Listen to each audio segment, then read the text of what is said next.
भारत ने न्यूजीलैंड को उन्हीं की गेम के हिसाब से हरा दिया। पिच कंडीशंस न्यूजीलैंड के हिसाब से एक तरह से बनी हुई थी, घास था, मूवमेंट थी, मगर आउटस्टैंडिंग बॉलिंग परफॉर्मेंस थी भारत की तरफ से। लेंथ बॉलिंग लाजवाब थी, सीम पोजीशन लाजवाब थी, और 50 ओवर्स में आप ज्यादा लेंथ बॉलिंग नए बॉल के साथ कर सकते हैं।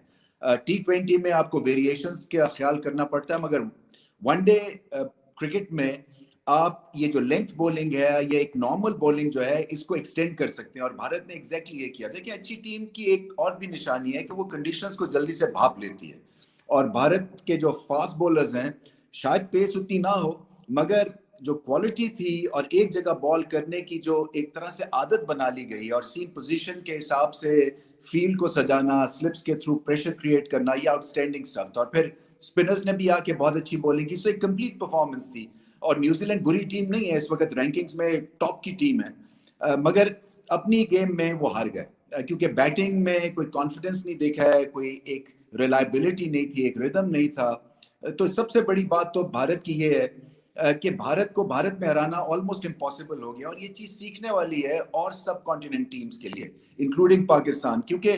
पाकिस्तान के पास बेइंतहा पोटेंशियल है, मगर जो घर में परफॉर्मेंस दिखनी चाहिए रिजल्ट्स के हिसाब से या सीरीज विन के हिसाब से, वो उतनी कंसिस्टेंटली नजर नहीं आती जितनी कि भारत ये उनके पास खूबी है। सो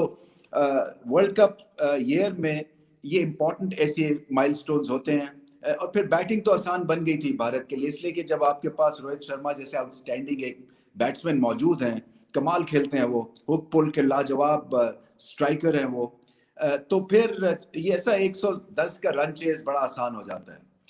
एक जो चीज भारत के बल्लेबाजों को करनी है, और टॉप ऑर्डर को खास तौर पे, वो जब स्पिनर्स लगते हैं तो फ्रंट फुट का जो एक डिफेंसिव प्ले है या फ्रंट फुट की बैटिंग जो है, वो कमजोर दिख रही है, क्योंकि बैक फुट के ऊपर कैंप करके तो आप हिट लगा लेते हैं, मगर जैसे ही गेंद टॉसअप होता है तो और डिफेंस पे आपको रिलाई करना पड़ता है, वहां पे कहीं चूक हो रही है। सो टेक्निकल एतबार से एक ऐसी चीज है जिसके ऊपर इनको और काबू पाना है, बट ओवरऑल बॉलिंग लाजवाब है। और एक बहुत बड़ी वजह भारत की जो एक रिसर्जेंस हुई है वाइट बॉल क्रिकेट में, खास तौर पर इवन टेस्ट क्रिकेट में, वो बॉलिंग के थ्रू हुई है, क्योंकि बैटिंग तो हिस्टोरिकली हमेशा से स्ट्रांग रही है। इसी तरह से शुभमन गिल में बहुत पोटेंशियल है, वो एक मिनी मी मुझे लगते हैं रोहित शर्मा का, एक्स्ट्रा टाइम है, खूबसूरत दिखते हैं, बहुत पोटेंशियल है उनके पास। और फिर एग्रेशन भी डेवलप हो जाएगा, और अभी और उनको कुछ चेंज करने की जरूरत नहीं है, अभी डबल 100 किया उन्होंने। इस एनवायरनमेंट में यंगस्टर्स का खेलना और सीखना, ये एक बहुत बड़ा प्लस है भारत के लिए। सो ओवरऑल सीरीज जीते हैं, और जिस तरह से ये मैच खेले हैं तो जमीन आसमान का फर्क था दोनों टीम्स में। और फिर ये भरपूर सीजन है वर्ल्ड कप से पहले, सो जितने भी मौके मिलेंगे कॉम्बिनेशन को और ट्वीक करने के भारत के पास अभी भी चांसेस हैं उसके, बट ओवरऑल बॉलिंग जो थी वो तबाहकुन थी।